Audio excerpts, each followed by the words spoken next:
대부분 환자분들이 치과에 오시기 전에 의사를 만나면 이런 것들을 물어봐야지 하면서도 막상 치과에 오시면 긴장을 하셔서 물어야 될 내용을 못 물어보시는 경우가 많습니다. 그래서 저 같은 경우에는 상담을 하시기 전에 아예 처음부터 이렇게 사진을 보여드립니다.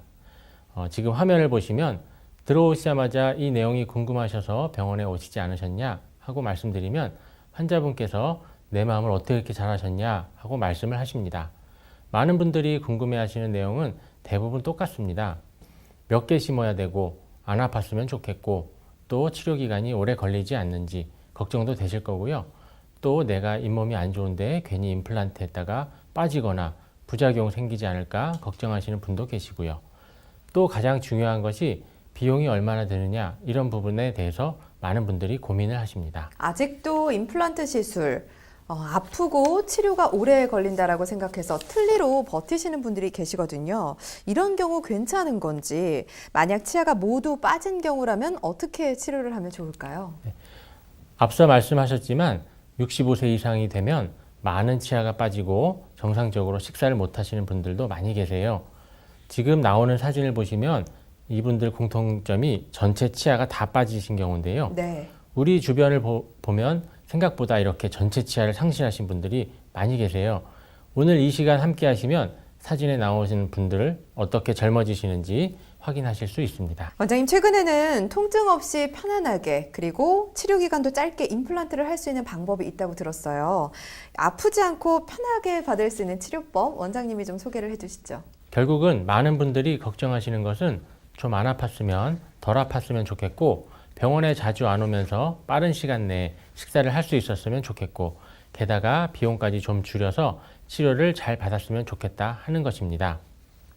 임플란트 치료를 원하시는 모든 분들의 공통점일 텐데요. 많은 분들이 임플란트를 받고 싶으셔도 아플까봐 또 치과의 드릴 소리 같은 게 걱정돼서 치료를 미루시는 경우가 많이 있으신데요. 주무시면서 치료받을 수 있는 수면 치과 치료가 있습니다.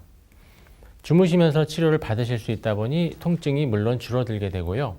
우리가 임플란트 시술을 받을 때 받으시는 것만 중요한 것이 아니라 심어서 오랫동안 쓰시면서 식사를 잘 하실 수 있는 것이 중요하기 때문에 식사를 제대로 못 하시고 많이 붓고 여러 가지 고생하시는 분들도 많으시거든요.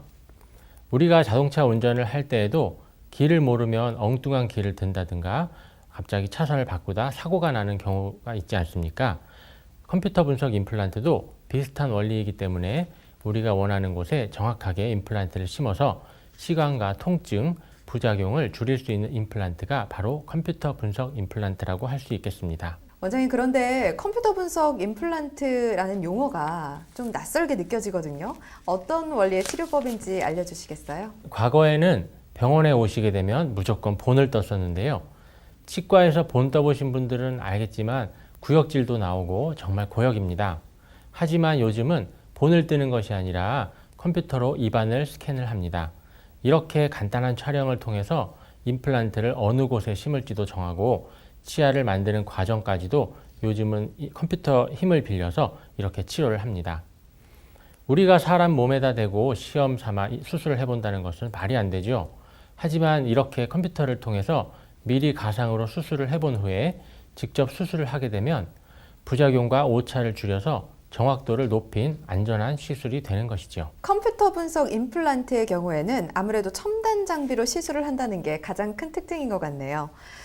전체 임플란트 치료 시에는 고려할 점이 상당히 많을 것 같아요. 아무래도 당뇨나 고혈압 같은 전신 질환을 앓고 계신 분들도 있을 텐데 이런 분들도 이 방법으로 효과를 볼 수 있을까요? 앞서 말씀드렸듯이 컴퓨터 분석 임플란트는 절개량이 적고 뼈가 많고 튼튼한 곳에 정확하게 식립하여 출혈과 부작용을 최소화하고 시간을 줄였기 때문에 멀리 지방에서 오시거나 전신질환을 가지신 분들에게 최적의 치료라고 할 수 있습니다. 앞서 사진에서 보니까 심리적으로도 많이 개선된 모습을 볼 수 있었습니다. 비교적 예후가 좋았던 치료 사례를 살펴봤고요. 무치약 환자 사례에서 봤던 분들 굉장히 젊어지시는 모습 앞으로도 쭉 보실 수 있을 겁니다. 전체 임플란트의 경우에는 수술이 좀 더 어렵고 복잡하지 않을까라는 생각이 드는데 어떤가요? 건물을 짓는 것과 비교를 해보자면 작은 집을 지을 때와 높은 빌딩을 짓는 공법 자체가 다르듯이 높은 건물을 지을 때는 작은 집을 지을 때보다 정밀하고 정확한 계획이 필요하듯이 임플란트도 마찬가지입니다. 하나 빠진 곳에 임플란트를 심는 것보다 전체 임플란트는 훨씬 어렵습니다. 네. 부분 임플란트는 얼굴의 모양은 신경 쓸 필요가 없지만 전체 임플란트는 식사를 잘 하는 것뿐 아니라 얼굴의 모양까지 잘 고려해서 치료하셔야 합니다. 네. 전체 임플란트의 경우에는 기능적인 측면 그리고 심미적인 측면까지 고려해야 한다고 말씀을 해주셨습니다. 자, 그럼 실제 시술 후 무치약 환자분들이 어떻게 좋아지셨는지 사례를 통해서 좀 살펴보도록 하겠습니다. 좀 보여주세요. 앞서 말씀드렸듯이 컴퓨터 분석 임플란트는 씹는 것도 좋아지지만 안모를 개선시키기 위해 뼈가 많고 튼튼한 곳에 정확하게 식립하여 여기 사진처럼 젊어진 모습으로 다시 돌아갈 수 있습니다.